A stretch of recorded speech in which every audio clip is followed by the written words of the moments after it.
हर हर महादेव दोस्तों, कैसे हैं आप सब लोग। मैं शिव शक्ति से प्रार्थना करूंगा कि आप सभी लोग स्वस्थ रहें और मस्त रहें।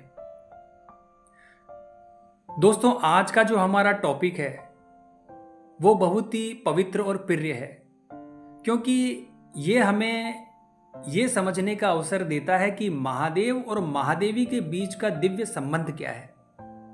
दोस्तों, बहुत से साधकों और भक्तों के मन में ये प्रश्न आता है कि जब वो महादेव की भक्ति में तल्लीन होते हैं तो कुछ समय बाद उनके भीतर माँ दुर्गा, माँ काली या माँ पार्वती के प्रति भी गहरी भक्ति जागृत होने लगती है। और इसके विपरीत कुछ भगत जो माँ की भक्ति करते हैं उन्हें अचानक महादेव के प्रति प्रेम और आकर्षण महसूस होने लगता है। तो आखिर ऐसा क्यों होता है? दोस्तों, यदि आपके साथ भी ऐसा हो रहा है तो जान लीजिए ये कोई भ्रम नहीं है, ये एक आशीर्वाद है। यदि शिव की साधना करते हुए आपके भीतर देवी की भक्ति का भाव जागृत हो गया है या देवी की आराधना करते हुए भगवान शिव का भाव उत्पन्न होने लगा है, तो समझ लीजिए कि आपकी भक्ति सफल हो रही है। दोस्तों, ये संकेत है कि आपकी साधना की ऊर्जा अब प्रभु तक पहुंच चुकी है, यानी महादेव स्वयं आपको मां की ओर ले जा रहे हैं या मां स्वयं आपको भगवान शिव की ओर ले जा रही है। क्योंकि दोस्तों, दोनों एक दूसरे के पूरक हैं, एक दूसरे के बिना अधूरे हैं। दोस्तों, महादेव और महादेवी को कभी अलग मत समझिए। वो दो नहीं है, वो एक ही चेतना के दो रूप हैं।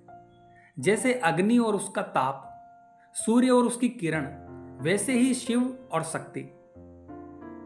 जब कोई साधक महादेव की आराधना करता है तो शिव उसे शक्ति की ओर भेजते हैं ताकि उसकी साधना पूर्ण हो सके, और जब कोई मां की भक्ति करता है तो मां स्वयं उसे शिव की ओर ले जाती है ताकि उसकी ऊर्जा का संतुलन बना रहे। दोस्तों, मैंने अपने जीवन में भी इन्हीं चीजों का अनुभव किया है। मैं माता रानी की आराधना में लीन रहा, महादेव का नाम भी लेता था, पर दिल की गहराई से मां की उपासना में ही रम गया था। लेकिन एक समय ऐसा आया जब मां ने ही कृपा की और मुझे महादेव से जोड़ा, और वहीं से मेरी साधना का मार्ग पूर्णता की ओर बढ़ा।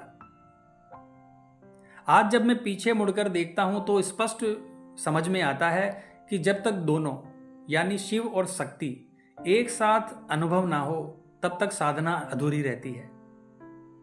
क्योंकि शक्ति के बिना शिव शून्य है और शिव के बिना शक्ति स्थिर नहीं रह सकती। इसलिए दोस्तों, यदि आपकी साधना में यह परिवर्तन आ रहा है कि आप मां से शिव की ओर जा रहे हैं या शिव से मां की ओर, तो यह सीधा सा संकेत है कि आपकी साधना फल देने लगी है। आपकी भक्ति अब उस अद्वैत अवस्था की ओर जा रही है जहां शिव और शक्ति एक हो जाते हैं। दोस्तों, शक्ति बिना शिव अधूरे हैं और शिव बिना शक्ति। दोनों एक ही हैं, केवल रूप अलग है। जिसने इसे समझ लिया उसने भक्ति के सार को समझ लिया।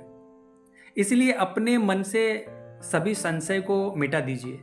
यदि आपके भीतर ये परिवर्तन हो रहा है तो आप धन्य हैं।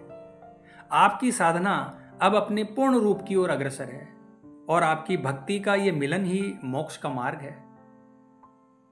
तो दोस्तों, आज की वीडियो में बस इतना ही। दोस्तों, मैं चाहता हूं कि आज की ये जानकारी अगर आपको अच्छी लगी है तो कमेंट बॉक्स में हर हर महादेव जरूर लिखें दोस्तों, क्योंकि ईश्वर का नाम है, प्रत्येक व्यक्ति को लेना चाहिए।